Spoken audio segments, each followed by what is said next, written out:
Syaitanirrajim. Bismillahirrahmanirrahim. Assalamualaikum warahmatullahi wabarakatuh. Alhamdulillahirabbil alamin. Wassalatu wassalamu ala asyrafil mursalin sayyidina Muhammad wa ala alihi wa sahbihi ajma'in. Subhanaka la ilma lana illa ma 'allamtana innaka antal alimul hakim. Rabbi shrah li sadri wa yassir li amri wahlul 'uqdatam min lisani yafqahu qawli. Rabbi zidna ilma warzuqna fahma wa qina azaban nar. Allahumma ja'al Quran hujjatan lana wa la hujjatan alaina ya rabbal alamin. Alhamdulillah, syukur kepada Allah Subhanahu wa taala, pada pagi yang berbahagia ini kita dapat berkumpul secara alam maya ya. Dan terima kasih kepada moderator kita Ustaz Wali selaku moderator bagi kelas Tafaqquh Fiddin. Dan insya-Allah pada pagi ini ya, tuan-tuan dan puan-puan yang dirahmati Allah Subhanahu wa taala, kita akan mempelajari atau mengenali ya, satu nama kitab, satu pembacaan kitab yang dinamakan dengan kitab Tuhfatul Atfal ya. Tuhfatul Atfal. Itu nama singkat bagi kitab ini ya. Nama penuh dia adalah Tuhfatul Atfal wal Ghilman fi Tajwidil Quran. Itu nama penuh dia ya. Jadi untuk kali pertama ini insya-Allah kita akan bicarakan tentang matan-matan ataupun bait-bait syair dipanggil manzumah ya, manzumah. Apa beza syair dengan manzumah ya? Jadi kalau syair ya, syair ini maksudnya puisi lah, puisi. Bahasa kita puisi. Syair ini lebih kepada madah, pujian ya, untuk wanita, untuk tanah air, untuk negara ya, untuk individu. Tetapi dinamakan manzumah ini dalam bentuk syair, tetapi syair ta'limi ataupun syair ta'limi, syair yang berbentuk dalam, dirumuskan dalam bentuk ilmiah. Dia boleh dipanggil syair juga, tapi syair ta'limi yang dinamakan sebagai manzumah ya, manzumah. Jadi an-nazim ini orang yang menyusun, bait syair ini adalah yang kita panggil sebagai pengarang kitab ini adalah siapa dia?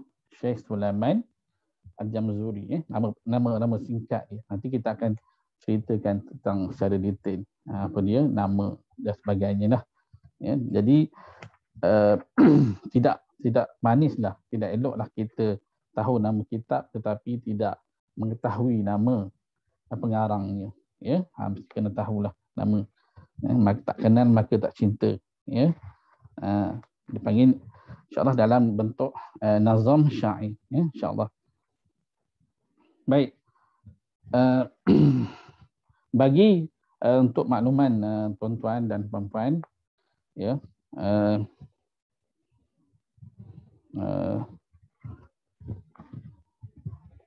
kitab-kitab rujukan ya, ataupun kitab-kitab ringkasan yang dikeluarkan oleh asatidzah ataupun ustaz-ustaz kita di luar sana, semuanya berkisarkan kepada hukum-hukum tajwid, sifat huruf, makhraj huruf ya, waqaf dan ibtida' yang diambil daripada dua kitab induk yang besar. Dua kitab induk yang besar, iaitu kitab Tuhfatul Atfal yang kita nak baca ini. Kemudian satu lagi kitab Muqaddimatul Al-Jazariyah, Muqaddimah Ibnu Jazari. Yang itu lebih panjang dan lebih detail matan Ibnu Jazari ini. Tetapi ada pendetailan yang tidak disebut oleh Ibnu Jazari, contoh dalam lam ya, dalam idgham ya, yang lebih banyak disebut di dalam dan mat sendiri yang disebut oleh matan Tuhfatul Atfal ini yang tidak disebut dalam matan Ibnu Jazari. Jadi dua kitab induk ini adalah Tuhfatul Atfal dan kitab Muqaddimah Al-Jazariyah ini adalah dua kitab induk tajwid yang dijadikan rujukan oleh para ustazah kita, pada ustaz kita, asatizah lah khususnya, untuk menerbitkan buku-buku tajwid yang di luar sana. Jadi mereka akan merujuk pada syair bait syair ini, ya. Jadi ibarat kita ni belajar, apa beza kita ambil buku tajwid di luar, ya, contoh yang sudah siap, kemudian berbeza dengan kita baca syair, ya. Ini ibarat saya boleh analogikan seperti ini, ya. Seperti mana kita pergi ke ladang, ya, ladang buah-buahan, kita ambil, kita tengok sendiri pokoknya, kita ambil sendiri, petik sendiri buahnya, kita kupas sendiri dan kita makan sendiri buah itu. Berbeza dengan buku ringkasan tajwid itu, ibaratnya buah itu sudah di-packing, ya, sudah dibungkus elok dah. Tunggu nak ambil di atas rak dan dibayar sahaja. Itu perbezaan. Analogi lah. Ya, maksudnya ringkasan ni sudah dibuat untuk memudahkan.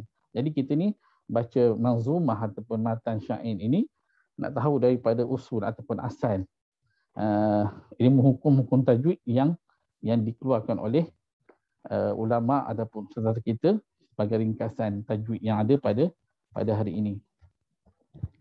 Baik, insya-Allah suka saya nak ingatkan untuk diri saya sendiri, insya-Allah kita belajar tajwid. Tajwid adalah merupakan, ya, ilmu yang semulia-mulia ilmu, ya. Sebab dia apa? Sebab dia berkaitan dengan kata ataupun kalam Allah Subhanahu wa taala. Daripada mana? Daripada sisi kita dalam membacanya. Ya, jika sekiranya kita membaca dengan makhraj yang salah ataupun dengan sebutan yang salah, akan mengubah makna dan kehendak Allah Subhanahu wa taala. Contoh, dalam surah Fatihah kita baca alhamdulillah, ya, sebab bermula segala puji. Kalau kita baca dengan ha, alhamdulillah, bermula kehancuran, kematian. Dan ha dan ha itu kan kita tahu huruf ha sama makhraj, tetapi dengan menyempitkan sedikit tengah halqum kita, dengan membuatkan sebutan itu akan berubah menjadi ha pedas, contohnya, akan membawa makna yang betul, akan diberi pahala Allah Subhanahu Wa Taala. Berbeza dengan sebutan yang salah, akan diberikan dosa oleh Allah Subhanahu Wa Taala jika sebutan itu tidak mendapati apa seperti mana sebutan yang disebut oleh Allah Subhanahu Wa Taala. Ya, begitu. Dan tajwid ini, ya, dan tajwid untuk mukadimah tak apa dah, ya. Dan tajwid ini berlaku pada apa sahaja dalam perkataan bahasa Arab, ya. Tak kira Al-Quran sendiri, hadis ataupun doa ataupun zikir, wirid ataupun syair berlaku juga. Cuma pengkhususan tajwid ini lebih khusus kepada Al-Quran. Lebih khusus kepada Al-Quran. Ya. Dia ada pengkhususan Al-Quran, ya, yang ada dalam tajwid yang tidak ada pada tempat lain. Ada 4 saja perkara, iaitu yang ulama sebut, ya, al-mudud al-mutawwalah. Al-mudud al-mutawwalah. Mad yang dipanjangkan lebih daripada mad asli. Al-mudud al-mutawwalah. Contoh kita baca qala, kan? Wa idza ja ada 4, ada 2 harakat, ada 4 harakat, ada 5 harakat, ada 6 harakat. Lebih harakat ini lebih khusus kepada pembacaan Al-Quran juga. Ya, tidak kepada hadis, doa, zikir, wirid dan syair. Kan? Macam kita sebutlah. Kalau kita bercakap dengan orang, kan contoh, haula'i sadiqi, mereka itu kawan saya. Tak perlu dah kita baca haula'i panjang, kan. Jadi susah, ya. Susah nak habis perkataan itu, ya. Jadi pengkhususannya adalah kepada Al-Quran. Tetapi ada, ya. Yang kedua dipanggil al-ghunan al-mutawwalah, gunnah yang didengungkan, dengung, ya. Sebutan macam kita, ya. Kalau di Malaysia kalau kata saya nak makan, tidak ada, ya. Begitu juga dengan sebutan Arab terdahulu, ya. Arab jahiliyah ataupun Arab Quran, selepas Quran pun untuk percakapan biasa tidak ada gunnah, tidak ada dengung ya. Dengung suara yang terhasil daripada pangkal khasyum ni tidak ada. Dia cakap macam biasa ya. Yang ketiga as-sakatat ya. Saktah. Contoh kita belajar kan kalaban rana ada tidak ada. Dalam pembacaan hadis pun tidak ada, dalam bacaan syair pun tidak ada, hanya khusus kepada Al-Quran sahaja. Dan yang keempat an-naghamat. An-naghamat ini lagu. Lagu hanya lebih khusus kepada Al-Quran. Tidak salah kita nak buat lagu dalam syair ataupun hadis, tak ada masalah. Cuma lebih khusus kepada Al-Quran sebab ada hadis Nabi sallallahu alaihi wasallam sebut laisa minna man lam yataghanna bil Quran. Bukanlah di kalangan kami orang yang tidak melagukan Al-Quran Karim. Mesti kena melagukan. Baik, itu secara ringkas tajwid ya. Baik, kita tengok sikit takrif tajwid sebelum kita nak masuk mukadimah ini ya. Baik, tajwid pada bahasa adalah tajwid nak dipakai tahsin ya. Tajwid bermakna tahsin, memperelokkan, menghaluskan atau mencantikkan bacaan. Sama ada kita nak ucap itu asal makhrajnya, nak memberikan hak ataupun mustahakun. Hakun wa mustahakun. Ini penting. Yang kita akan bahas ya nanti insya-Allah. Hak ini ada huruf-hurufnya dan mustahakun adalah sifat-sifat yang mendatang. Contohlah nun bertemu hamzah, dia akan berubah. Sebutan asalnya man, contoh man fa. Sebutan man apabila bertemu dengan fa dia akan berubah. Man fa'ala akan dengung. Di situ berlaku perubahan, itu mustahakun. Baik, insya-Allah kita baru nak masuk mukadimah. Ya, boleh tuan-tuan buka buku yang telah kitab yang telah ditulis oleh Imam Al-Muqri Sulaiman Hussein Al-Jamzuri yang wafat pada 1208 Hijrah. Ya, ini yang ditulis semula lah ya, ringkasan. Ini mungkin kita asal. Ya. Baik. Kita mulakan dengan Bismillahirrahmanirrahim. Yang ini kitab ni tulis Hukum Fidah Abdullah Izzat Tengku Siddiq daripada Karangan Perlis. Ini daripada syarah ni. Syarah dalam bentuk bahasa Melayu. Jadi Bismillahirrahmanirrahim. Yang kalimah Bismillahirrahmanirrahim kita tahu ini adalah sebahagian daripada matan ya, bukan daripada penulis kitab sendiri ataupun penulis kitab ringkasan ini, bukan, ataupun daripada pusat penerbitan, bukan, daripada murid pun bukan, daripada muallif itu sendiri, daripada orang yang menukilkan syair ini sendiri yang menuliskan Bismillahirrahmanirrahim. Dimulakan dengan Bismillahirrahmanirrahim. Apa sekalipun perkara yang kita nak mulakan, mestilah kita nabda bismillah dengan nama Allah Subhanahu wa taala untuk mengambil barakah ataupun tabarruk dengan Allah, nama Allah Subhanahu wa taala ya. Ba kita tahulah, ba itu adalah ba isti'anah, ba yang kita kata meminta pertolongan, ba ya. Ismi ya, bismillah dengan nama ya, bukan bi ismillah di jamak ya. Bukan bi ismillah millah. Baik. Dengan nama Allah Ar-Rahman ya. Jadi dalam syarah disebut nabda bismillah. Kami mulakan kitab ini dengan Bismillahirrahmanirrahim, dengan Allah, dengan nama Allah yang maha, yang bersifat maha kasih sayang, Ar-Rahman Ar-Rahim, yang lagi mengasihani. Ya, kita tahu Ar-Rahman kasih sayang Allah ini mencakupi semua perkara, termasuklah semua benda, termasuklah manusia, jin, binatang, haiwan, orang yang baik, orang yang jahat, kafir, mukmin, ya, orang yang sembah selain pada Allah pun Allah bagi dia makan, Allah bagi dia minum, kerana atas kasih sayang Allah Subhanahu wa taala.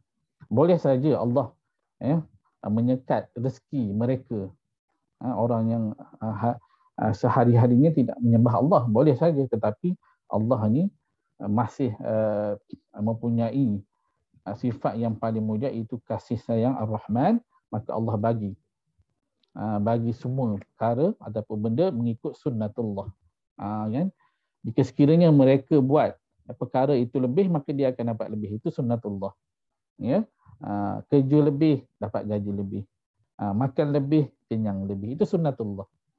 Ya, baik.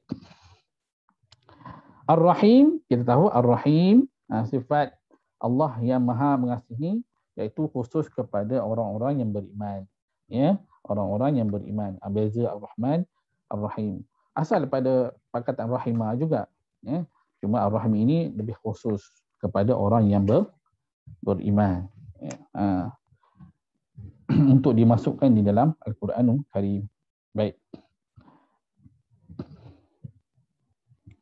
Baik, di sini muqaddimah.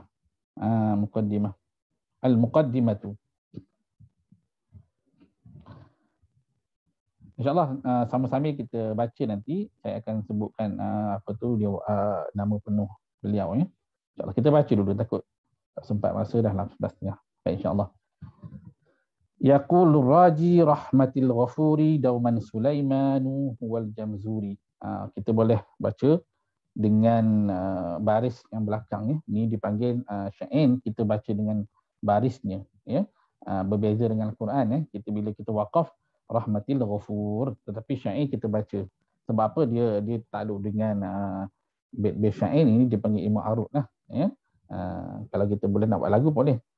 Yaqulu raji rahmatil ghafuri dauman Sulaimanu wal jamzuri alhamdulillahi musalliyan ala Muhammadin wa alihi wa man tala wa ba'du hadha an-nazmu lil muridi bin nuni wat tanwini wal mududi sammaituhu bi tuhfatil atfali an syaikhina mihi zil kamali arju bihi an yanfa'at tullaba wal ajra wal qabula was sawaba. Itu kalau boleh baca dengan lagu tu lebih membantu. Lebih membantu. Baik. Yaqulur raji ya. Kita tengok mana ni ya. Berkata yang mengharapkan belas kasihan dan keampunan, dauman, sentiasalah dia itu Sulaiman Al-Jamzuri. Ni kena syarah sikit lah. Baik, yaqulu. Dia tidak mulakan dengan aqulu. Sebenarnya sepatutnya akulah. Aqulu, saya yang berkata. Tapi diguna ganti nama yaqulu. Dia. Ya. Kenapa? Kerana rasa tawadu rendah diri Sulaiman Jamzuri ini, dia tidak mahu menaikkan nama dia sangat. Dia rasa akulah yang membuat kitab ini. Dia akan rasa takjub. Jadi dia menggunakan lafaz yaqulu. Ya. Sepatutnya aqulu lah. Letak kepada ana. Ya. Baik. Yaqulu raji, aqulu raji. Begitulah. Ya.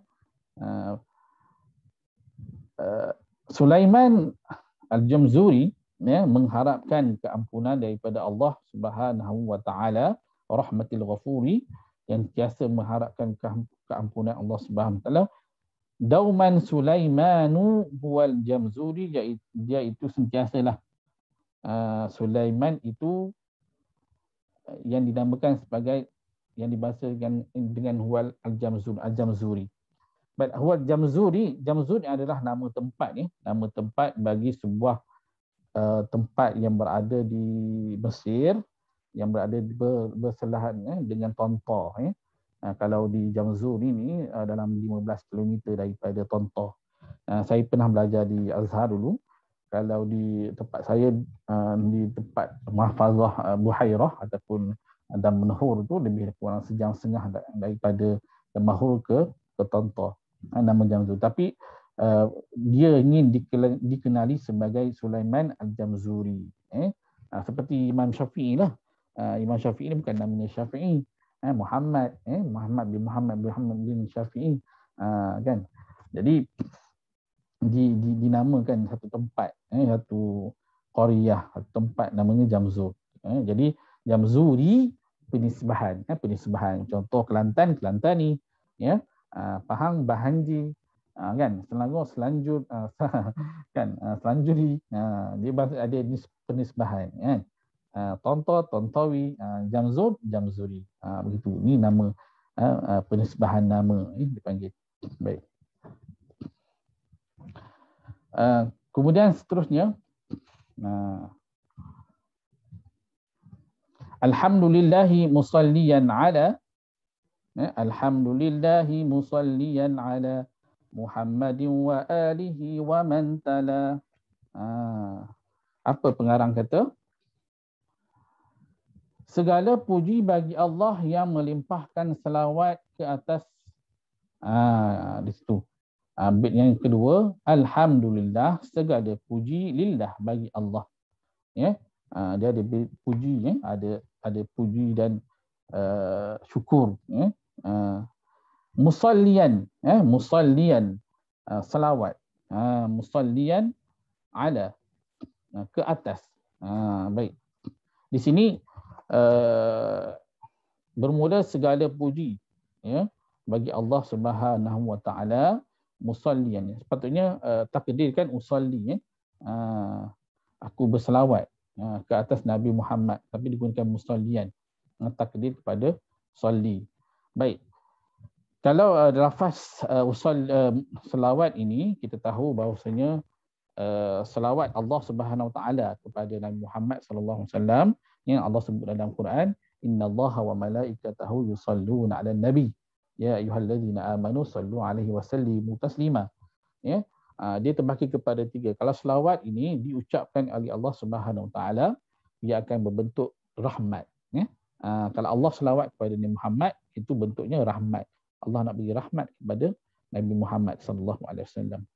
Kalau para malaikat berselawat ke atas Nabi Muhammad, iaitu dalam bentuk istighfar, meminta pengampunan, terhadap dosa-dosa yang Nabi buat, walaupun Nabi tidak melakukan dosa, tapi malaikat dengan sifat suci, yang bersifat suci ini meminta keampunan bagi Nabi Muhammad sallallahu alaihi wasallam. Tetapi manusia, jika dia bersalawat ke atas Nabi, iaitu dalam bentuk doa, itu dikira sebagai doa yang diberi apabila kita bersalawat ke atas Nabi, itu seolah-olah kita sudah berdoa kepada Allah Subhanahu wa taala. Jadi akan tetap diberi pahala. Kan, malaikat tak perlu diberi pahala lagi, sebab malaikat ini memang sifatnya taat, ya, patuh pada Allah, ya, yang Allah sebut dalam Quran, ya, yang tidak menerima, tidak mempunyai hawa nafsu, ya, dan sebagainya. Baik. Lanjut lagi. Ala Muhammadin wa alihi wa man tala. Nabi Muhammad, ala Muhammadin wa alihi, dan keluarganya, ya, dan keluarganya, wa man tala, dan sesiapa yang mengikutinya, ya. Sebut ini Nabi dan para sahabat, daripada perkataan tala, ya.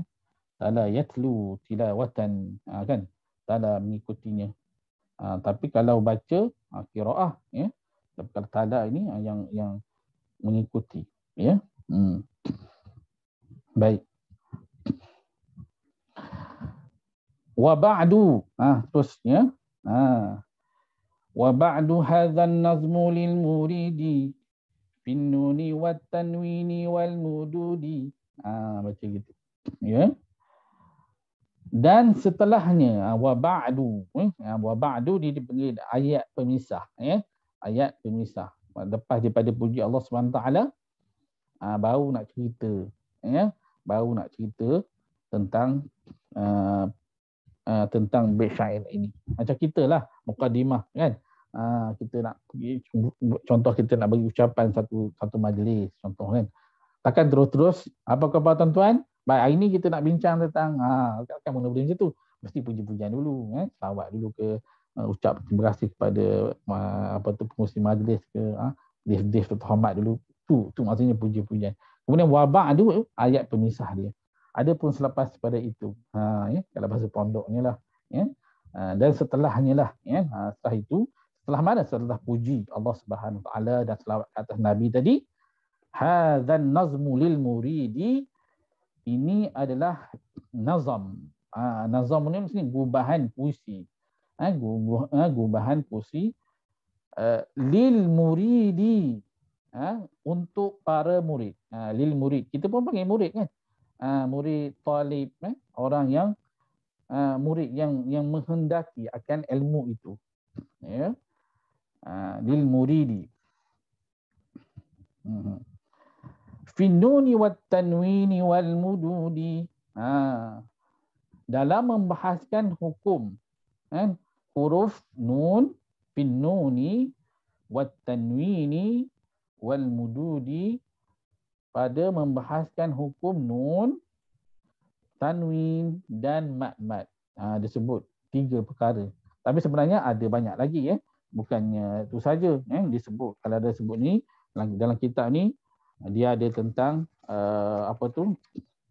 hukum lam yang tidak disebut di sini, kemudian pada hukum mim, pada hukum mim mati, kemudian pada hukum mim mislai mutaqaribai mutajanisain, yang tu tak disebutkan, cuma disebut cara ringkas untuk nizam. Baik, bila dalam bacaan syair memang kita kena sebut huruf belakang dia dipanggil nazam, nama syair. Nazam syair yang saya sebut tadi, kita tak boleh, dan perlu ketahui bahawa syair ni dia tidak terikat dengan nahwu sharaf.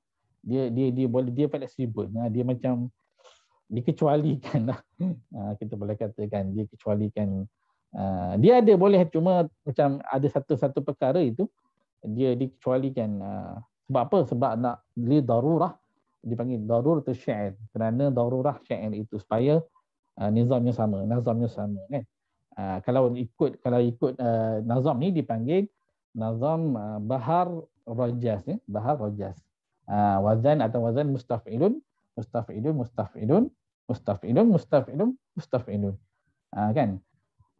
Yaqulu raji rahmatil ghafuri dauman Sulaimanu huwal jamzuri. Itu dia ikut nazam. Kalau orang mengaji arud qafiyah dia tahulah, baik. Nazam ini, gubahan puisi ini untuk para murid, untuk mengetahui tentang hukum nun dan tanwin dan mad.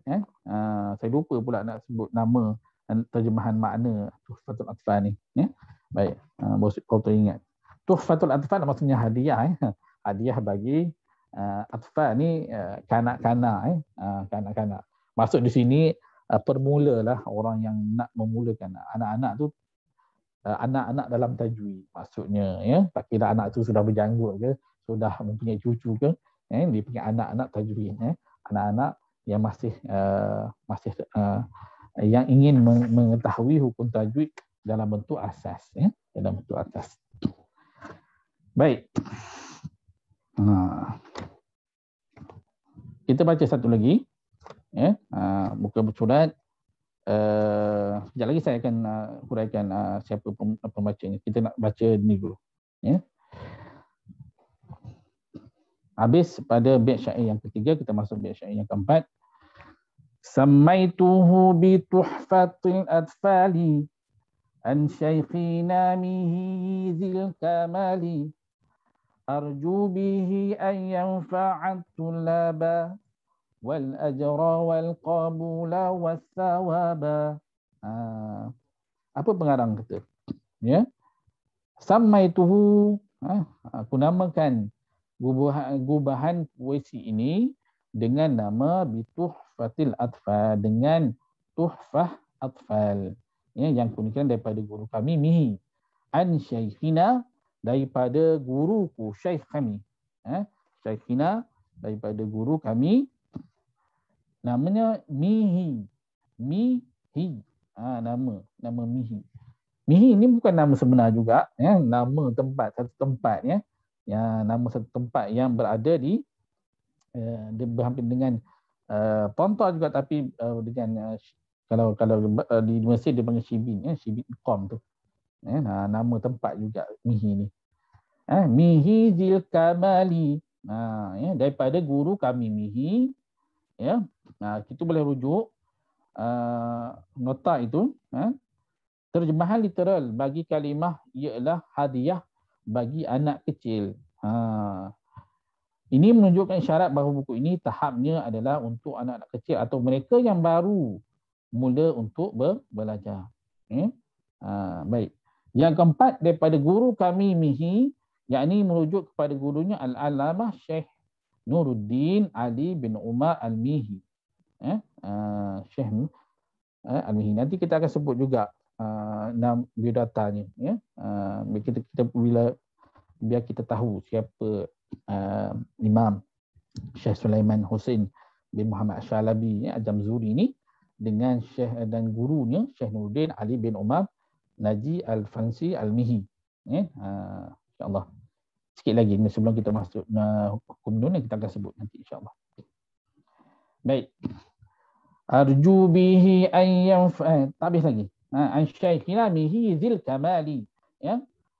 Daripada guru kami Mihi yang memiliki kesempurnaan. Zil Kamali, yang mempunyai kesempurnaan. Kena fahamlah kesempurnaan ini bukannya kesempurnaan dari segi hakiki. Kesempurnaan hakiki adalah kesempurnaan Allah Subhanahu Wa Taala. Tetapi nak contoh Allah mendengar, kan? Allah mendengar. Kita juga mendengar. Tetapi adakah mendengar itu kita mengambil sifat kemuliaan Allah, kesempurnaan Allah? Tak. Kan? Kita sempurna dengan cara manusia lah. Majaz lah. Kita boleh kata majaz. Kan? Kamu ni garang macam singa lah. Adakah dia tu singa? Tak. Kan? Macam. Maksudnya kesempurnaan daripada segi ilmunya, dari segi akhlaknya. Syekh Mihi ni yang disebut oleh, dipuji gurunya, Syekh Mihi ni yang mempunyai sifat kesempurnaan dari segi ilmu, banyak ilmu yang banyak. Kemudian akhlaknya juga terpuji. Sebab itulah tak salah untuk kita memilih guru. Apabila kita nak memilih guru, kan, tak ramai orang yang bila nak pilih guru dia buat istikharah dulu. Kan? Sepatutnya buat istikharah dulu. Siapa guru ini?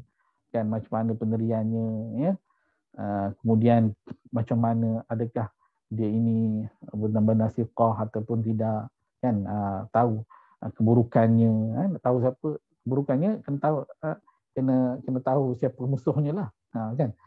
Begitu. Jadi tak salah, tak salah untuk kita memilih guru. Baik.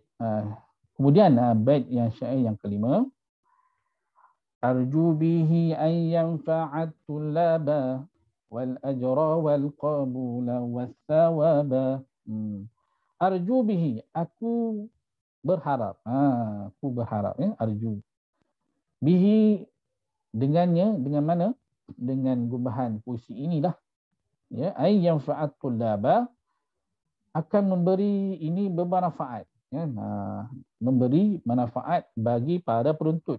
Ayyanfa'a tullaba, akan memberi pemanfaatan ataupun bermanfaat kepada para penuntut. Wal ajra wal qabula was thawaba, dan pahala, ganjaran qabul, was thawaba, ganjaran balasan, balasan penerimaan dan ganjaran. Ada sedikit perbezaan lah. Kalau ajra ni maksudnya pemberian ataupun ganjaran yang daripada Allah Subhanahu Wa Taala setelah kita buat satu perkara, satu amal. Contoh kita berpuasa pada bulan Ramadan, maka Allah bagi kita ganjaran al-ajru. Kita buat satu perkara, Allah bagi balasan atau pemberian. Macam kita lah, orang yang bekerja maka diberikan upah juga, ganjaran. Begitu. Baik. Kalau as-sawaba berbeza dengan ajra was sawaba. Sawaba ini pahala. Ya? Pemberian daripada Allah Subhanahu Wa Taala tanpa seorang itu buat satu amal. Contoh ikut Allah Subhanahu Wa Taala lah. Atas kehendak Allah, Allah nak beri dia pahala. Kan? Maka ini dipanggil as-sawaba. Beza dengan ajra dengan as-sawaba. Qabul maksudnya diterima amalan ini, diterima ilmu ini, diharapkan bebesan ini ataupun ilmu ini memberi manfaat kepada pelajar dan diterima oleh Allah Taala dan diterima di sisi Allah Subhanahu Wa Taala. Baik. Sebelum kita masuk ahkam musakinah, barulah kita nak syarahkan siapa Syekh yang dinamakan Syekh Jamzuri ni, Sulaiman bin Husain Al-Jamzuri. Baik ya. Kalau boleh ambil nota, tulis sikit. Mungkin kat sini dia tidak sebut ya.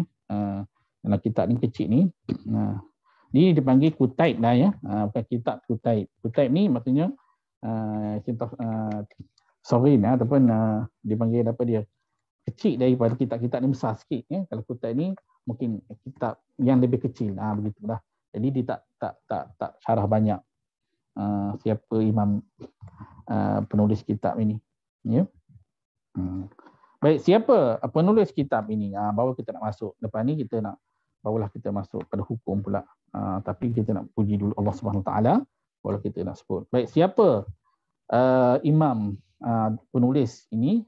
Namanya ialah Syekh Sulaiman bin Husain bin Muhammad bin Shalabi Al-Jamzuri. Ini nama dia. Nama sebenar dia. Sulaiman bin Husain bin Muhammad Al-Shalabi Al-Jamzuri. Jamzuri letak ujung sekali. Dimasukkan. Baik. Yang masyhur dipanggil sebagai Al-Afandi. Al-Afandi. Afandi ni maksudnya cerdas, yang bijak, yang cerdas kan. Yang ni diberikan lakab oleh gurunya Syekh Mujahid Ahmadi yang berada lama dah yang di Turki. Dia sebut Syekh Sulaiman Sulaiman Husain Muhammad bin Shalabi Al-Jamzuri ni adalah seorang yang cerdas. Sampai diberikan lakab Al-Afandi. Baik. Beliau lahir di kota Tanta, satu daerah yang berada di Mesir. Saya alhamdulillah berpeluang untuk belajar di Mesir. Tapi tak lama lah, 7 tahun macam tu. Sempatlah beberapa kali ke Tanta. Masya Allah, kalau betul kalau kita belajar di luar negara, khususnya di Mesir ataupun di Jordan, di Syria ni, mereka mempunyai ulama-ulama yang betul-betul mahir dalam satu perkara. Contoh dalam bidang ilmu lah, ilmu Al-Quran lah, Quran, ilmu hadis dan sebagainya. Yang mana ulama ini dia kadang-kadang dia tidak menonjol dalam pergi masjid, dia tidak menonjol, dia tak ceramah di masjid, dia ada di rumah dia mengajar. Yang ni kena pergi masuk curug-curug kampung. Dia tidak mengajar di masjid-masjid besar, mungkin dia mengajar di surau-surau kecil. Tapi ilmu mereka ini sangat-sangat tinggi. Sebab itulah salah satu daripada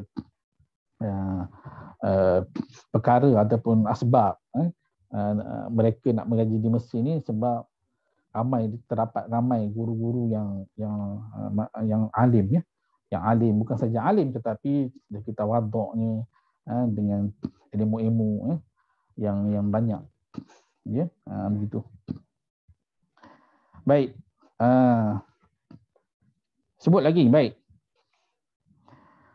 Jamzuri, kita buat Jamzuri ini adalah satu tempat penisbahan pada satu daerah Jamzur, nama dia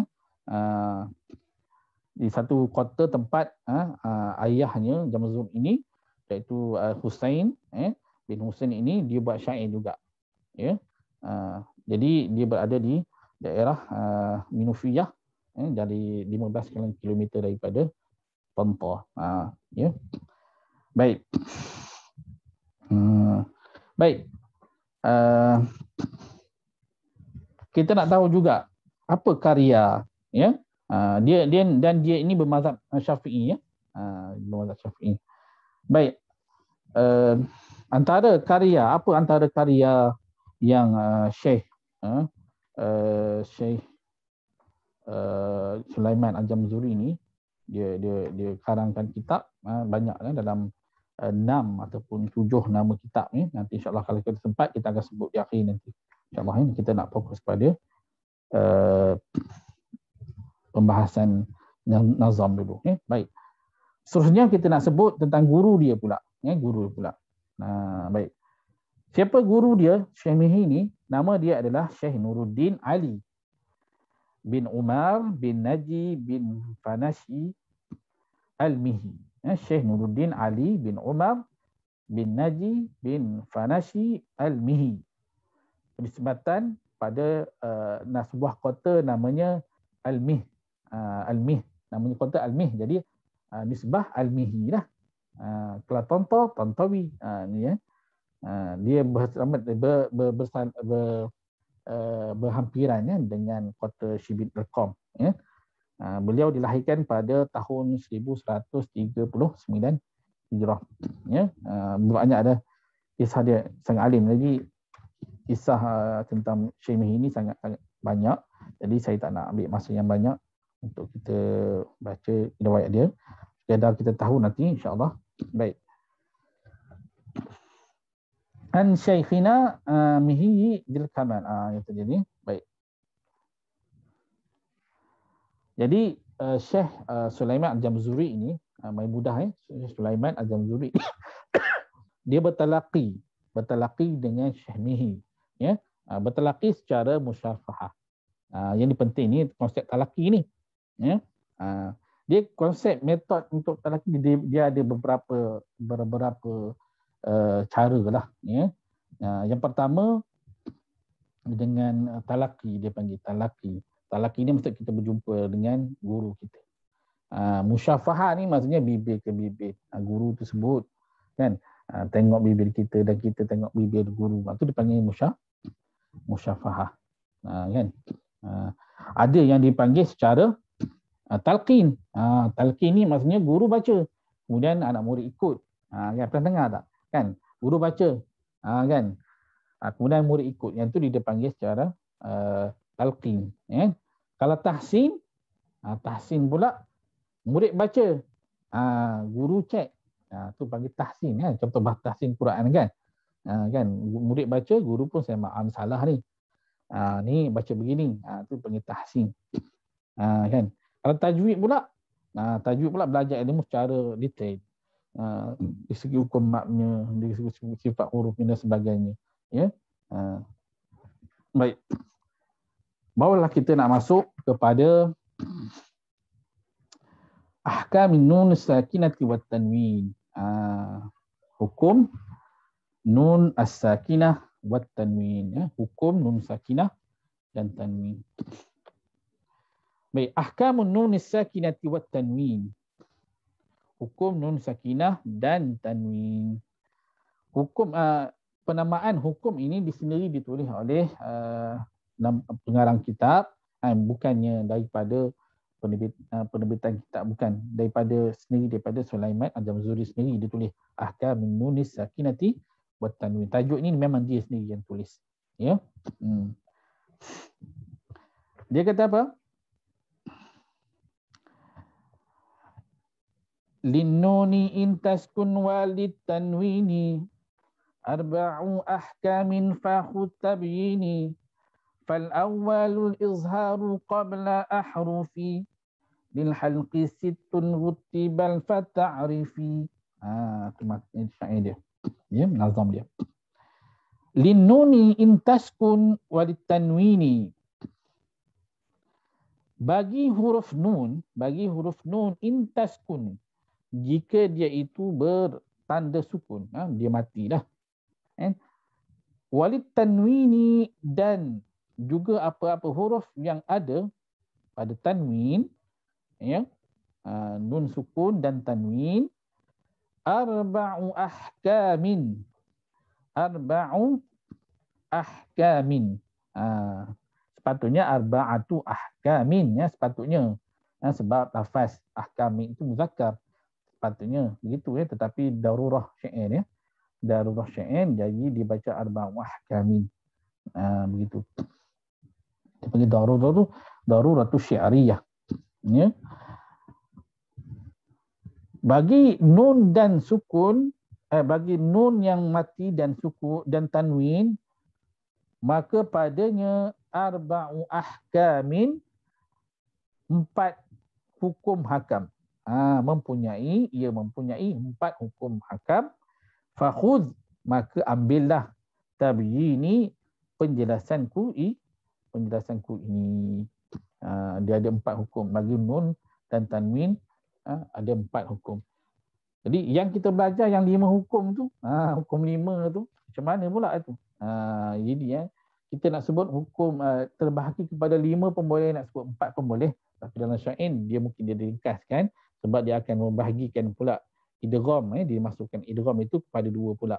Pecah pula idgham ma'al gunnah dengan idgham bila gunnah. Kalau kita bagi tu 5, disebut 4 sebab dia kita gabungkan, mungkin dia nak ringkaskan. Ya. Tidak ada salahnya. Betul juga, ya. Baik.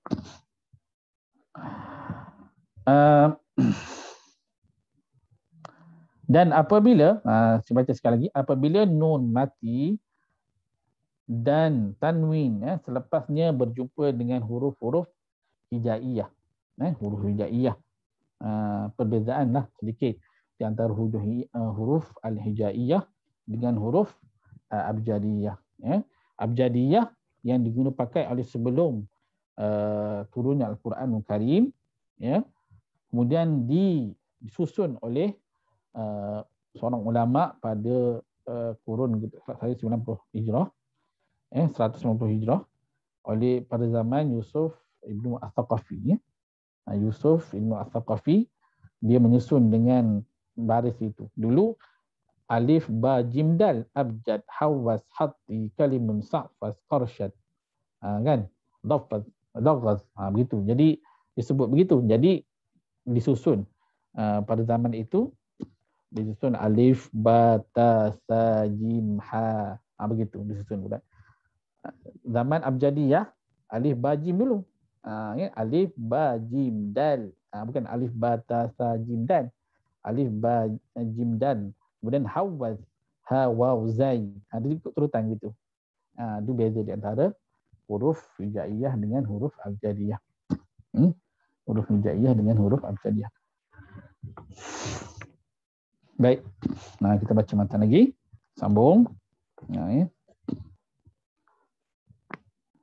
Apa pengarang tu kata lagi? Ya. Jika sekiranya nun fal awwalul izharu qabla ahrufi lil halqi sittin rutibal fata'rifi. Maka yang pertama, maka yang pertama ialah izhar. Izhar, hukumnya izhar. Yang dimaksudkan ni adalah izhar halqi lah, kita boleh sebut. Izhar halqi. Kita tengok rujuk di sini, yakni ia bermaksud jelas. Izhar bermaksud di sini adalah jelas, nampak.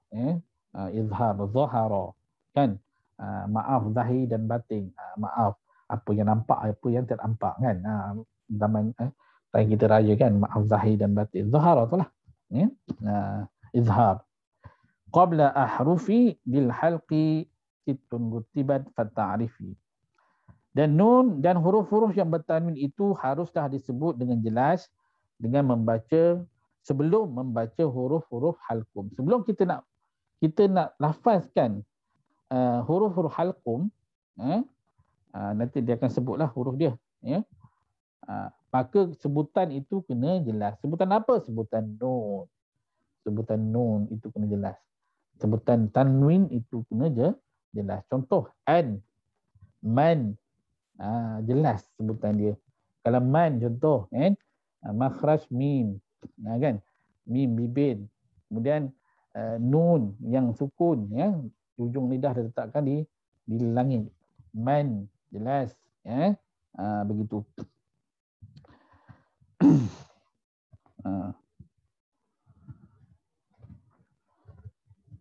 Apa dia? Lil haqqi sittin urutibat fata'rifi, bagi huruf halaq. Ada 6 ya. Ada 6 huruf rutibat yang tersusun. Fata'rifi, maka hendaklah kamu fata'rifi, pelajarinya. Maka pelajarilah dia. Yang pertama izhar sebelum huruf halqum, itu halaq yang 6 yang disusun, maka pelajarilah ia. Apa dia? Yang ni ya. Baik, kita masuk bait yang ke 8 ya. Hamzun fahaun thumma ainun hamzun fahaun thumma ainun ha'u muhmalatani thumma ghainun kha'u. Itu maksud dia. Hamzaun fahaun. Huruf-huruf halqum. Yang pertama hamzun, itu hamzah ya. Faha'u, kemudian ha, disusun dulu ya. Huruf hamzah dan huruf ha ini berada di aqsal halq, berada di bawah ya, bawah halqum. Summa ainun ha'u, kemudian huruf ain ya, dan ha yang merupakan huruf yang tidak bertitik. Muhmalatani, muhmalatani maksudnya yang tidak bertitik. Lawan kepada mu'jamatani. Mu'jamatani yang berhimpun ataupun yang bertitik. Ya. Muhmalatani yang tidak bertitik. Pasal ain dan ha ini yang memang tidak ada titik lah. Baik. Summa ghainun kha'u. Kemudian pada summa, kemudian huruf ghain dan huruf kha. Huruf ghain dan huruf kha. Sebab itulah apabila kita nak ajar anak-anak kita ataupun orang yang belajar daripada kita, ataupun kita nak betulkan sebutan kha ataupun huruf ghain ini tidak boleh disebut secara sengit bukannya ghain tetapi ghain ghain mengikut wazan ain ghain, bukannya ain ghain. Ini kena betulkan sebab ghain tidak ada sebenarnya. Sebenarnya ghain ni adalah sebutan orang zaman dahulu yang mungkin nak mudahkan sebutan anak-anak ya, disebut ghain ya. Sebab cuba kita tukar wazan ini. Contoh kita sebutkan ain bagi atas, ain bagi bawah jadi ain. Ain bagi bawah ain. Ghain ghain. Bagi bawah ghin. Kan? Ghain bagi atas, ghain tukar baris kasrah ghin. Ghin mana? Tidak ada ghin ya. Sebab itu kena betulkan sebutan ghin ini kepada ghain. Sebutan ghain huruf hijaiyah, ghain adalah dia baca tebal ya, gha tapi huruf asal dia ghain bukannya ghin. Baik. 6 huruf ini iaitu hamzah, ha, ain, ha pedas, kemudian ghain dan kha. Itu adalah huruf-huruf halaq. Huruf-huruf yang berada di tengkorokan. Kan? Halqum ya. Halqum itu bahasa Arab sebenarnya ya. Di kerongkong ya. Bahasa kita di kerongkong. Baik. Seterusnya ya. Kita ada sedikitlah perbezaan di antara nun dan tanwin. Apa beza antara nun dan tanwin? Ada sedikitlah perbezaan antara nun sukun dan tanwin. Kalau nun itu asli ya, tetapi kalau tanwin itu dia tambahan. Itu yang pertama. Kemudian yang kedua, nun itu ada pada isim, fa'il, huruf nun mati. Dia ada pada isim, fa'il dan huruf, tetapi tanwin ini hanya pada isim sahaja. Yang ketiga, nun itu berada boleh berada di tengah dan di akhir perkataan, sedangkan tanwin berada di akhir sahaja. Kemudian yang keempat, nun ini dibaca ketika waqaf dan wasal. Nun sukun dibaca ketika waqaf dan wasal, sedangkan tanwin Dibaca ketika wasal sahaja. Ketika waqaf tidak baca. Ajran azima, aziman, tak baca aziman dah. Azima. Maksudnya waqaf tidak dibaca dah tanwin. Tetapi berbeza dengan nun. Nun sukun dibaca. Ketika wasal dia pun dibaca. Ketika waqaf pun dibaca. Jadi itu perbezaan di antara nun, nun sukun dan tanwin. Sebut tanwin adalah, apa maksud tanwin? Tanwin maksudnya menunkan sebutan, menunkan sebutan dengan barisnya, baris harakat itu ya. Tandanya masih baris dua, tetapi maksud secara bahasanya tanwin itu menunkan sebutan. Sebutan contoh an, an baris dua atas. Sebutannya samalah alif dengan nun, an pun sama juga. Ya. Baik. Kita lanjutkan. Kita lanjutkan. Masa sangat terhad. Bait syair yang ke-9. Wasani idghamun bisittatin atat fi yarmuluna indahum qad thabatat. Apa pengarang kata? Yang keduanya ialah wasani, yang keduanya adalah idgham bisittatin atat. Dengan 6 huruf yang datang dalam perkataan yarmuluna. Yarmuluna. Idgham yang datang dalam short form dia, iaitu yarmuluna, itu ya, ra, mim, lam, nun dan nun. Dimaksudkan idgham ini adalah idgham ma'al gunnah dengan idgham bila gunnah. Idgham bila gunnah. Fi yarmuluna indahum qad sabatat, di sisi mereka. Di sisi mereka, tengok, yakni di sisi para qurra, iaitu para pakar bacaan Al-Quran. Indahum qad sabatat, telah ditetapkan. Setengah kitab tulis yarmalun, tapi dalam kitab ni betul yarmulun. Yarmulun, sebab mengikut wazan, wazan ramada yarmulun. Sulasi mazid, bukan sulasi mujarrad. Ramala. Maksudnya yarmulun ni maksudnya berlari-lari, berlari kecil. Lakinnaha qismani qismun yudghama fihi bi gunnatin biyanmu'u lima. Bait yang ke-10. Lakinnaha akan tetapi, idgham itu, lakinnaha itu idgham, tersebut terbahagi kepada 2. Qismani, terbahagi kepada 2. Qismun, bahagian yang pertama, qismun yudghama fihi, diidghamkan tersebut menjadi gunnah, dengan huruf-huruf perkataan yanmu, maksudnya idgham ma'al gunnah, iaitu 4 huruf yang dihimpunkan dalam yanmu, ya, nun, mim dan waw. Ya, nun, mim dan waw. Ulima, yang diketahui, gunnah. Baik. Fihi bi gunnatin, dengan gunnah. Gunnah. Apa maksud gunnah? Gunnah ni maksudnya suara kecil, suara kecil daripada pangkal haisyum kita ini, tapi ada sisa sedikit daripada mulut kita, bukannya semua daripada hidung kita, ada sedikit sisa sebutan. Contoh kita sebut pada kalimah idgham ma'al gunnah. Kita ambil idgham ma'al gunnah dulu, qismanun idgham. Apa maksud idgham? Idgham itu idkhal, memasukkan, menggabungkan. Idgham bermakna idkhal.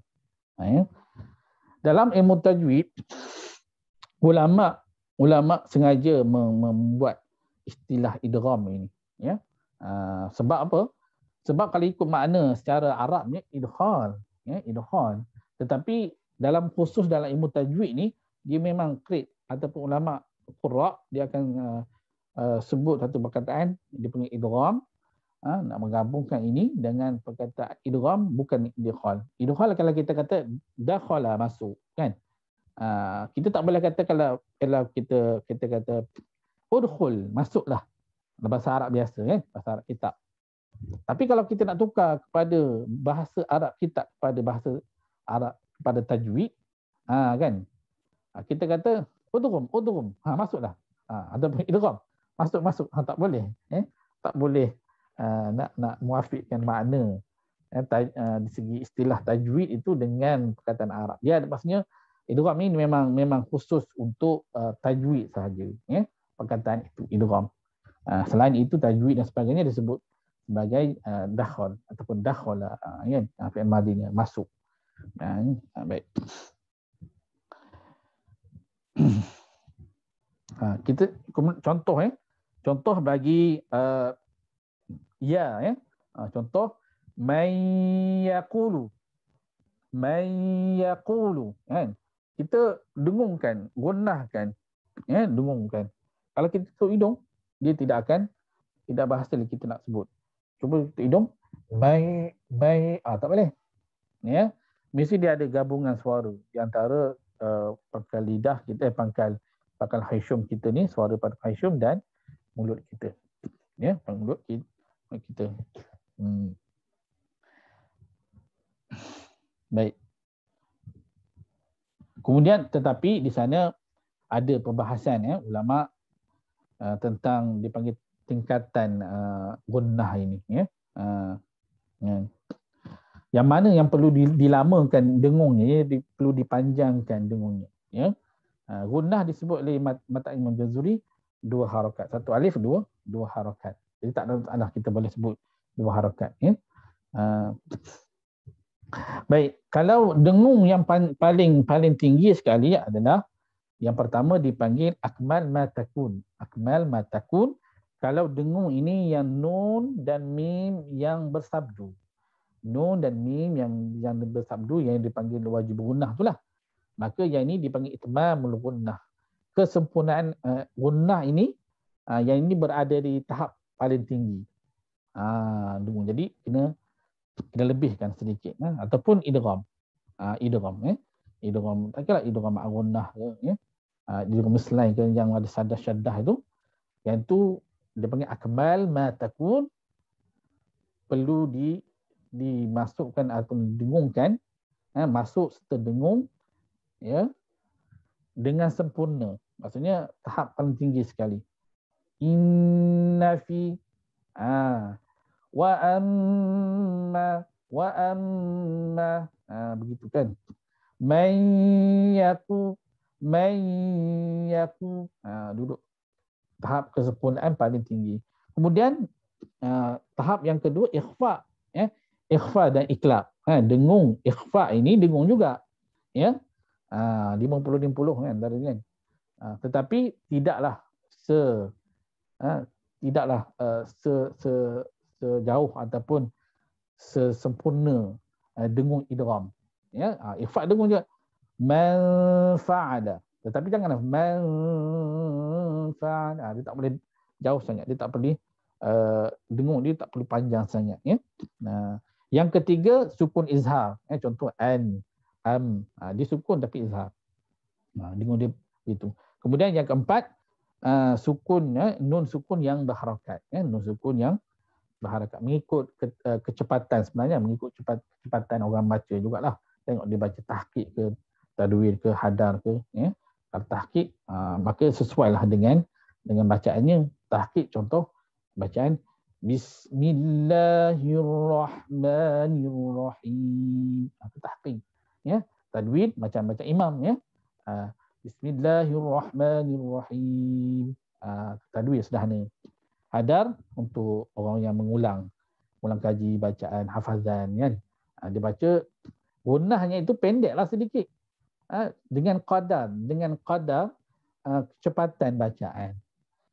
Jadi dia baca inna fi khalqis samawati wa ma fil ardi wa ma sesuai dengan kecepatan. Kalau baca perlahan, baca tahqiq, tak boleh. Inna fi mengikut kecepatan bacaan, mengikut kelajuan bacaan. Baik. Seterusnya, kita masuk lagi. Bait syair yang ke-11. Illa idza kana bi kilmatin fala tudghim ka dunya thumma sinwanin tala.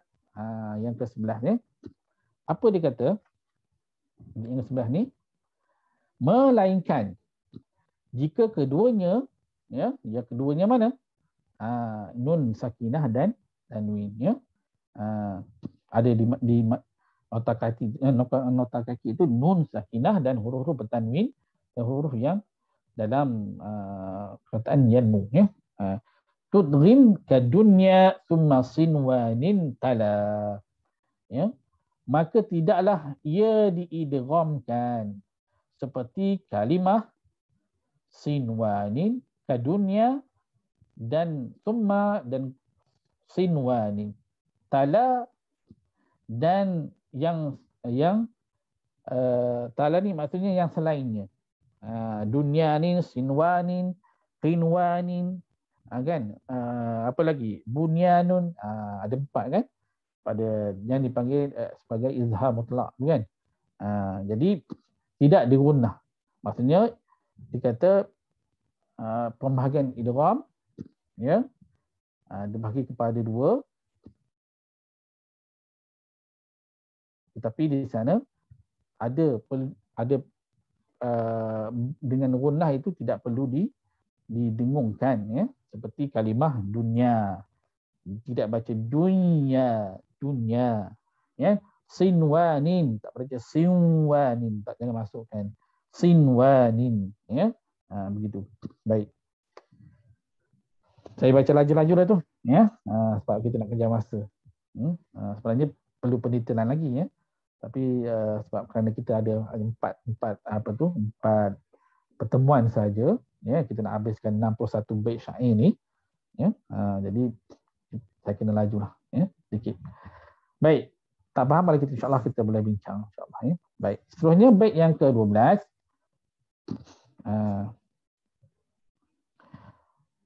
Wasani idghamun bi ghairi gunnah fil lam warra thumma karriranna.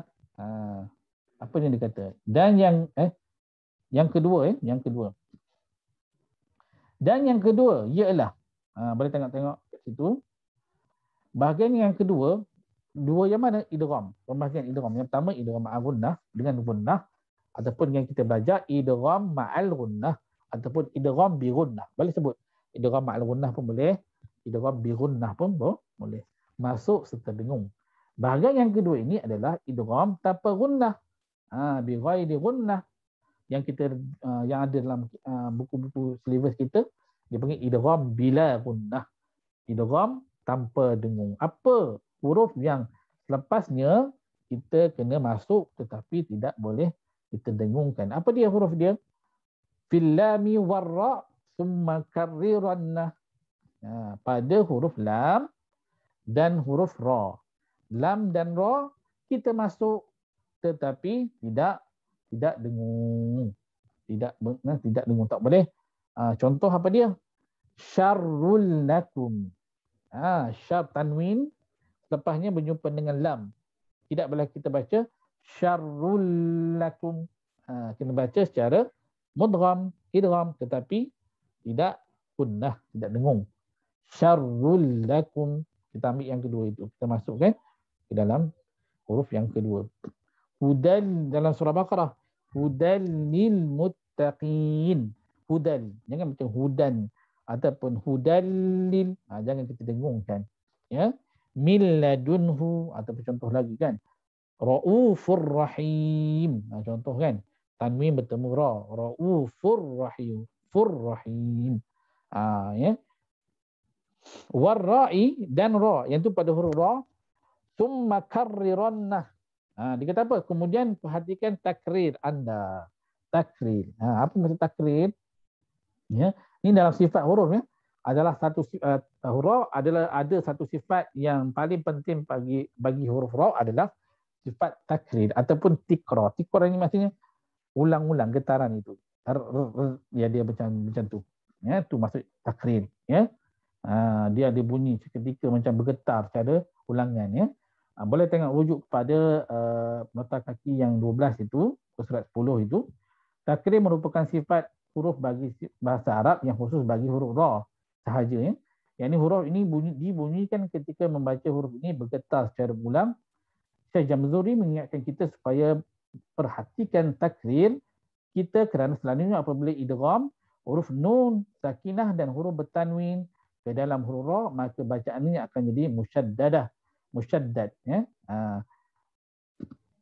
Seterusnya menjadikan bunyi getaran itu melepasi had yang dibenarkan dalam tajwid. Oleh itu, kita harus perhatikan bacaan kita benar dan tidak melampaui batas yang telah ditetap oleh para ulama qurra. Janganlah kita baca begini ya dalam kalimah Raufur Rahim tadi. La Raufur Rahim, la Raufur Rahim. Dia dah melampaui. Ya. Dia dah melebasi pada had yang dibenarkan oleh para qurra. Ya. Samaratir rizqa. Dia baca. Banyak sangat getaran tu. Dia nak buat takrir tetapi getaran tu terlebih ya, tak boleh juga ya. Kurang pun tak boleh, terlebih pun tak boleh kurang. Contoh samaratir rizqa, dia tekan tir, tak ada langsung tikrar, kena ada sedikit kan. Samaratir rizq, contoh kan. Samaratir rizqa. Contoh mir rabbihim, contoh lagi ya. Jangan baca mir rabbihim. Ya, mir rabbihim. Baik, kita nak fokus kepada ra yang takrir ya. Tapi dalam hukum tajwid iaitu sifat ya. Takrir adalah sifat. Sifat ini dalam matan tuhfah ini tidak disebutkan. Ya. Makhraj sifat tidak disebutkan. Dalam mana? Dalam kitab Ibnu Jazari disebut. Disebut makhraj, kemudian disebut hukum tajwid, kemudian dalam sifat huruf pun disebut juga dalam mukadimah Al-Jazariyah. Ya. Baik. Yang ke-13. Lajukan sedikit.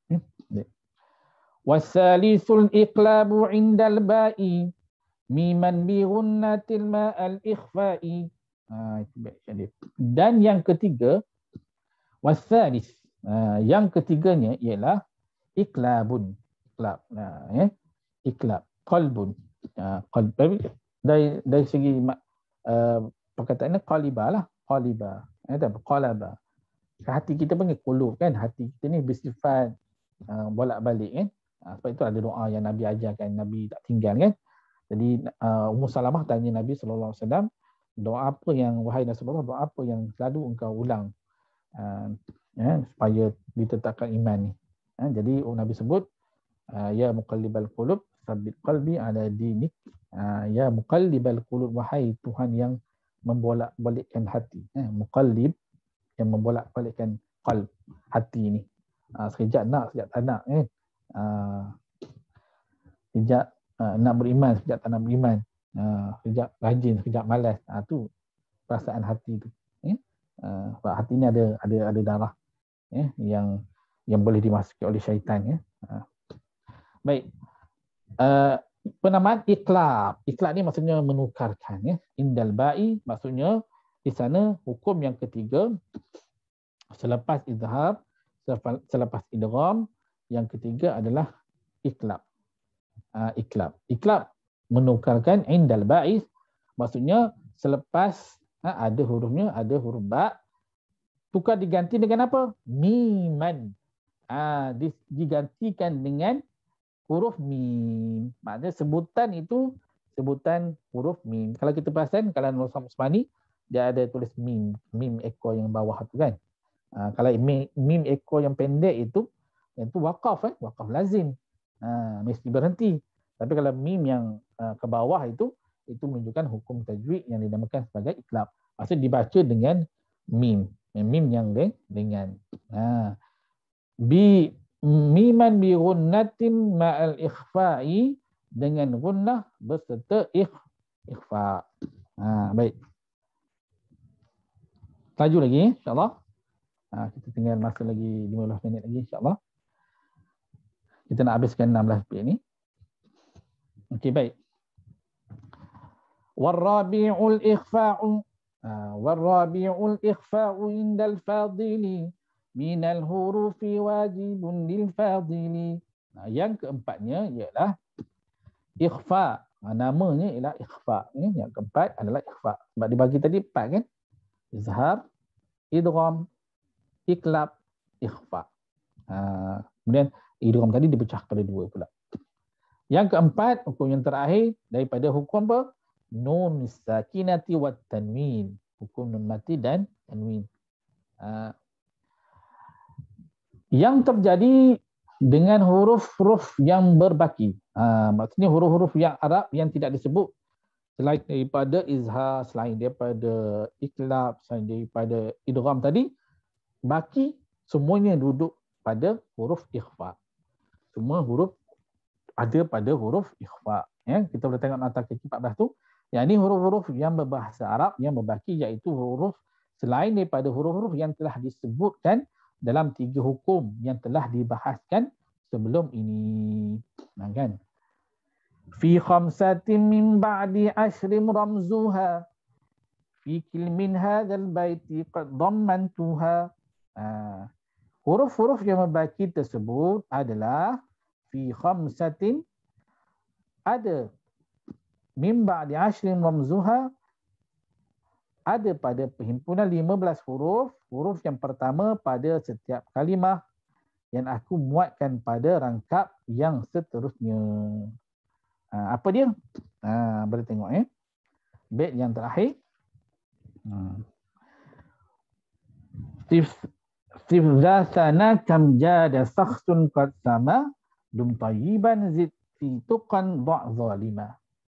Itu bait yang terakhir, iaitu sif zasana, sifatkan pemilik kepujian, bagaimana pemurahnya seorang yang mempunyai kedudukan tersebut. Sentiasalah menjadi baik, tingkatkanlah ketakwaan dan tinggallah orang yang zalim.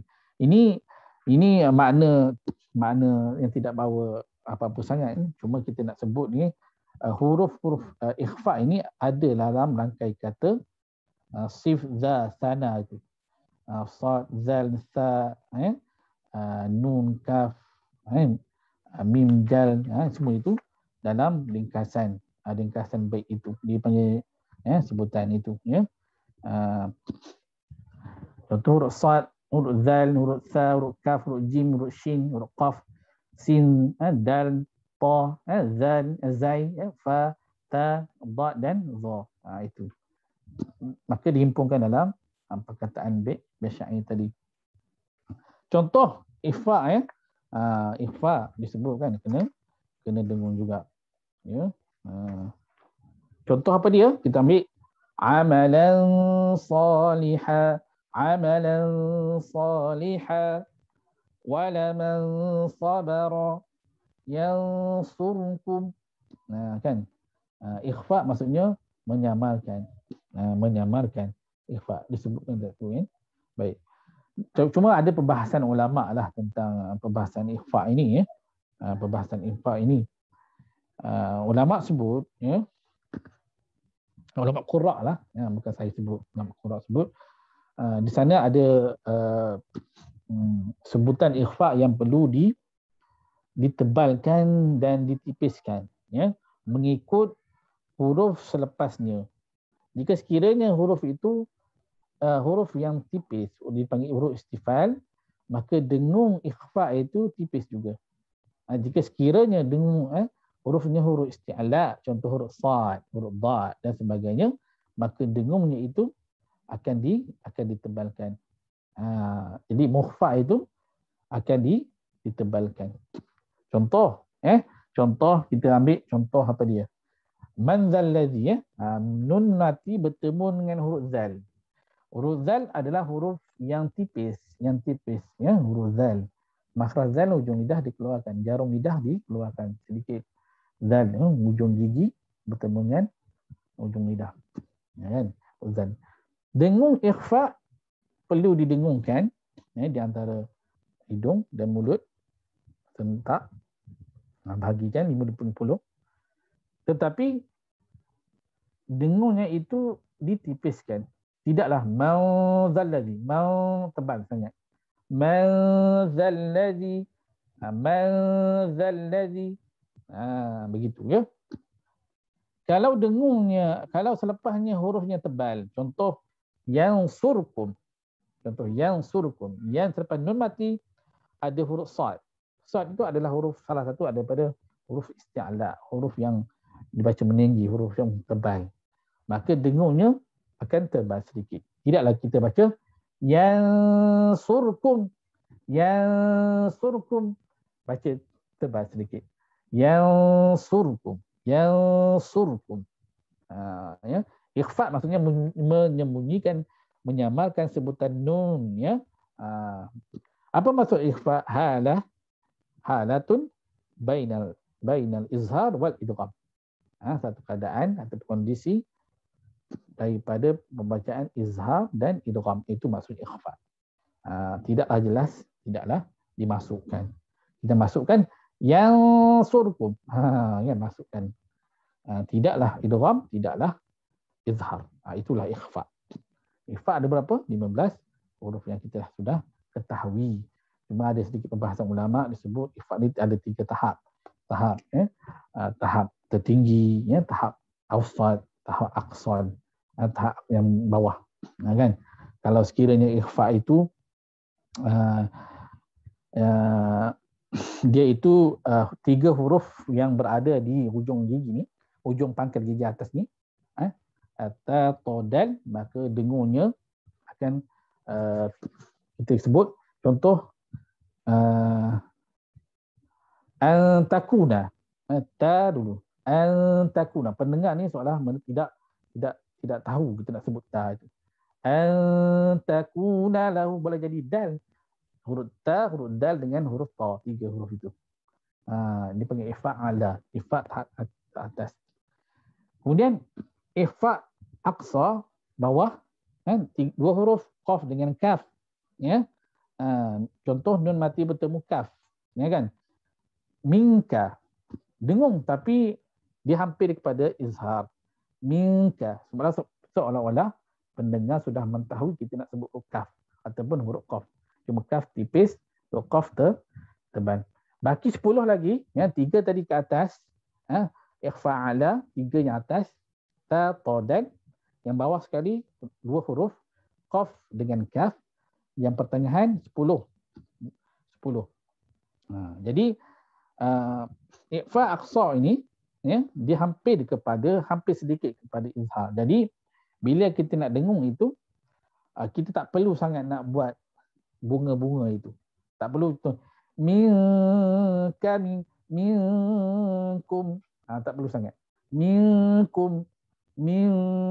Macam tu je dengung dia. Ya.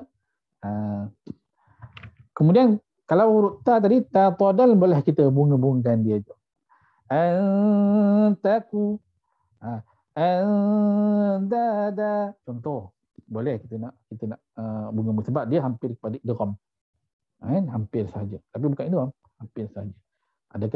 Adapun ikhfa aqsa tadi, dia hampir kepada izhar. Jadi tak perlu nak bunga-bunga. Yang 10 lagi baki, boleh juga kita dipanggil ikhfa aqsa pertengahan, ya, 10 baki tadi. Ya, begitu itu apa yang saya belajarlah, ya. Jadi kalau tuan-tuan belajar cara ikhfa cara lain, itu terserah kepada guru masing-masing, sebab dalam konsep membelajar ilmu ni ulama sebut iqra'u kama ullimtum. Iqra'u kama ullimtum. Kamu bacalah seperti mana yang kamu belajar. Tetapi mesti belajar dengan orang yang mempunyai sandaran, ya, mempunyai sandarannya. Kenapa begini? Kenapa begini? Dipanggil dalam istilah dipanggil sanad. Sanad ni maksudnya sandaran. Ya, kenapa kamu baca begini? So, guru aku baca begini. Siapa guru? Guru kamu. Syekh ni, Syekh ni. Jadi akan rantaian. Sebab itulah dalam tingkatan sanad ini adalah sanad Al-Quran, sanad yang paling tinggi sekali. Ya, berbanding dengan sanad Quran, sanad hadis, ya. Sanad Al-Quran dia tinggi sebab apa?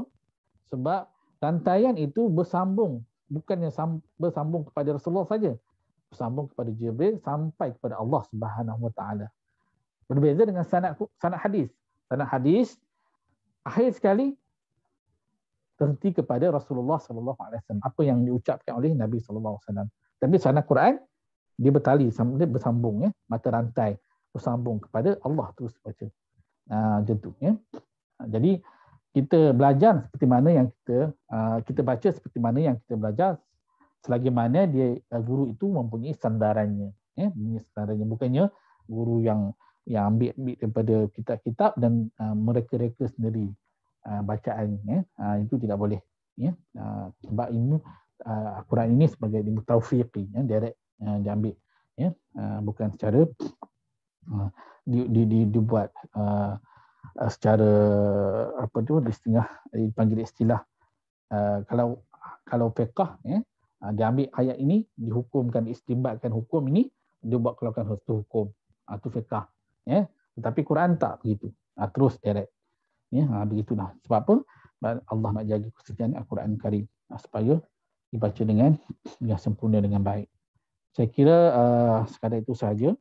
InsyaAllah kita akan sambung lagi, ya, sebab saya tak boleh nak syarah terlalu lama sebab mungkin masa terhad, ya, sejam setengah saja. Jadi kalau ada kekurangan ataupun persoalan boleh utarakan insya-Allah sebelum kita berhenti, insya-Allah. Mudah-mudahan bermanfaat, kan, ya, bermanfaat fi ulumihi darani fi darani ya rabbal alamin. Baik, ada soalan tak?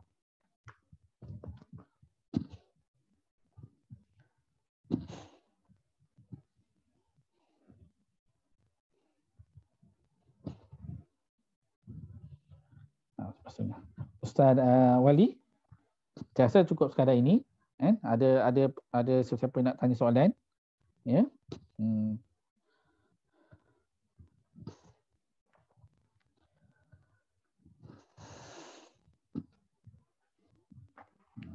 Dan perlu kita fahami, untuk cara pengambilan ilmu itu perlu dengan dua cara, ya. Yang pertama secara riwayah, dan yang kedua secara dirayah. Riwayah ni secara berguru, ya, direct begitu, ya. Sebab apa? Sebab fungsi untuk riwayah ni supaya nak jaga lafaz, makna, nak jaga lafaz itu, perkataan itu supaya tidak salah, ya. Itu. Kalau yang kedua dirayah ini dengan pembacaan buku, dengan kita tengok YouTube dan sebagainya, itu dipanggil dirayah. Ilmu kena ambil dua sekali lah, riwayah dan dirayah. Riwayah dan dirayah. Wallahu a'lam bissawab. Ya. Ada sahabat minta ulang ifak tadi tak, tiga tu, Allah yang tinggi sekali, tengah dengan yang bawah sekali. Yang tiga tadi, ya. Okey, ikhfa, kan. Baik, ikhfa, saya ulang sekali, ikhfa maksudnya menyamarkan. Menyamarkan apa? Menyamarkan sebutan nun ataupun sebutan tanwin, kan. Tapi dia ta'rif halatun bainal idgham wal sebutan di antara izhar dan idgham. Itu maksud ikhfa. Baik. Ikhfa disebut oleh ulama qurra. Yang pertama pegang ini dulu, pegang. Jika sekiranya selepas huruf itu huruf yang tebal, maka dengunnya tebal. Jika sekiranya selepasnya hurufnya tipis, dengunnya tipis. Baik. Yang tu pegang yang tu dulu. Kemudian pembahagian dia panggil martabat ataupun tingkatan ikhfa ini terbagi kepada tiga. Dipanggil ikhfa a'la, ikhfa awsat, ikhfa aqsa ataupun asfal pun boleh. Atas a'la, Awsat pertengahan, atau aqsa bawah, ya. Ataupun asfal pun boleh, tak masalah. Jadi kita tahu huruf ikhfa 15 huruf. 15 huruf. Ikhfa a'la 3 huruf sahaja, iaitu huruf ta, dal. Ta tipis, ta tebal, dal tipis. Kan? Tapi sama makhraj. Ujung lidah diletakkan di pangkal gigi sebelah hadapan. Ni ta, dal. Tu huruf dia. Jadi pengucapan ikhfa ini, ya, kita dengungkan dia, ya, kita samakan dan dengung dia. Samakan saja tapi tak dengung tak boleh. Mesti kena combinekan dia. Samakan sebutan, kemudian dengungkan dia. Dengung tahap yang kedua, bukan tahap panjang sangat. Seperti mana yang saya sebut tadi, bukan akmal matakun, bukan, ya. Akmal matakun gunnah ataupun wajib gunnah, dan hukum wajib gunnah dan idgham sahaja. Baik, ta, dal. Soalan macam pendengar ini tidak mengetahui kita nak sebut ta ke ta ke dal. Boleh jadi boleh aspek tak kita sebut sebut anta ke anda, boleh sebut, boleh aspek tak sebut, kan. Itulah maksudnya ifa'ala. Anda dah jadi anta maulana. Dia jauh sikit. Kan? Bukannya anta maula. Itu dekat sangat. Anta maula. Kita tahu, ya, ifa' ujung lidah kita tidak boleh kena kat langit. Tak boleh kena dalam langit. Kalau kita dengung langit, kita sudah mengizharkan. Kita izhar tapi dengung. Anta maulana. Tak boleh. Jadi tak boleh izhar yang dengung, tak boleh. Dia lidah kita tak boleh menyentuh dalam langit. Tengah-tengah gitu. Anta. Kemudian kalau ta dengung dia tebalah sedikit. Tidak boleh. Tidak boleh kita dengung tipis juga. Ta sebab ta huruf isti'la. Tak boleh baca anta. Tebal sikit. Ya. Kalau tadi ta tipis tak apa. Anta. Boleh. Ya. Okey, yang tu tahap ada. Kemudian tahap aqsa ataupun yang sufla ataupun asfal boleh. Sufla boleh. Bawah, ya. Sufla. Aqsa boleh, sufla boleh, asfal pun boleh, tak ada masalah. Semuanya bawa kepada bawah. Maksudnya bawah, tahap bawah. Bila ikhfa tahap ini, dia hampir kepada izhar. Hampir kepada izhar. Hampir saja, ya, bukan izhar. Kalau izhar bagaimana? Minkum. Itu izhar. Izhar yang dengung. Tak boleh. Dia hampir saja. Jadi seolah-olah pendengar ini sudah tahu kita nak sebut huruf kaf itu. Minka. Contoh, ya, ataupun min qabl dalam surah Al-Baqarah, ya, awal Al-Baqarah. Min qabl. Min qabl waktu, kan. Min qabl. Begitu. Bukannya min jauh. Min qabl. Jauh tak sebut, tak dapat kesan. Tak sebut huruf apa ni. Tapi ifa' sufla ini seolah pendengar sudah mengetahui kita nak sebut huruf kaf ataupun huruf qaf. Sebab itulah bila hampir daripada izhar, kita tak perlu nak bunga-bungakan dia. Tak perlu dah. Kita tak kata dia salah, cuma dalam kaedah, kita tak perlu dah kata minkum.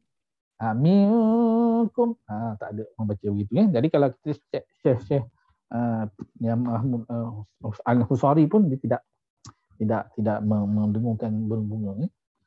Sebab dia baca tartil, ya. Jadi baca secara biasa saja, minkum. Begitu. Min qabl. Tak perlulah min qablu wa utu. Kalau kemudian 10 baki huruf. 3 huruf atas ta, dal, yang bawah qaf, kaf. Maka yang baki tinggallah 10, iaitu huruf-huruf iaitu di antara. Tidaklah idgham sangat, tidaklah ikhfa sangat. Maka boleh juga boleh alunkan dengan bunga pun boleh pun juga. Huruf zal, ya. Huruf apa lagi? Huruf sad. Boleh huruf dad, boleh, tak ada masalah. Semua, ya, baki 10 huruf itu pertengahan. Kan boleh. Itu Istilah Ustaz tadi kalau pertengahan ausat, pada wasata, Ausat. wasata. Nah, wasata. Ausat kan? Ausat. A'la, kalau kita ikut wazan dia, a'la, ausat, aqsa. Kan? Ataupun asfal. Boleh kan? Kalau sebab wazan ni lain dah. Kan? A'la, ausat, asfal, ataupun aqsa. Wazan ni sama dah. Wazan af'al. Begitu. Okey, Ustaz. Jazakallah khair. Okey. Ada lagi soalan? Seminit dua tak ada? Kalau tak ada, insyaAllah saya pun tak perlu nak syarah panjang. Sebab mungkin pelajaran ni dalam bahagian Nun Sakinah ini dan Tanwin ini, tuan-tuan dah belajar lama dah ya, mungkin dengan guru-guru lain ataupun dengan bincangan lain ya. Cuma kita nak baca matan ini maksudnya sumber rujukan utama kitab tajwid yang berada di pasaran ni semuanya akan diambil daripada kitab asal, kitab induk, iaitu kitab Tuhfah dengan Tuhfatul Atfal dan kitab matan Ibnu Jazari. Ibnu Jazariyah. Kalau apa tu yang disusun oleh Sulaiman Al-Jamzuri ini. Wallahu a'lam bissawab wa ilaihi ma'af. Wa ilaihi ma'af. Apa yang baik itu daripada Allah Subhanahu Wa Taala, apa yang kurang itu daripada kelemahan diri saya, mohon maaf. Kita salah dan sebagainya, insya-Allah. Saya berhenti di sini dulu. Kita tangguh dan kita baca kafaratul majlis suratul As. Subhanakallahumma hamdika asyhadu an la ilaha illa anta wa astaghfiruka wa atubu ilaik. Bismillahirrahmanirrahim. Wal 'asri innal insana lafi khusr illa alladhina amanu wa 'amilus solihat wa tawassaw bil haqq wa tawassaw bis sabr. Quli hadza wa astaghfirullah li wa lakum. Assalamualaikum warahmatullahi wabarakatuh.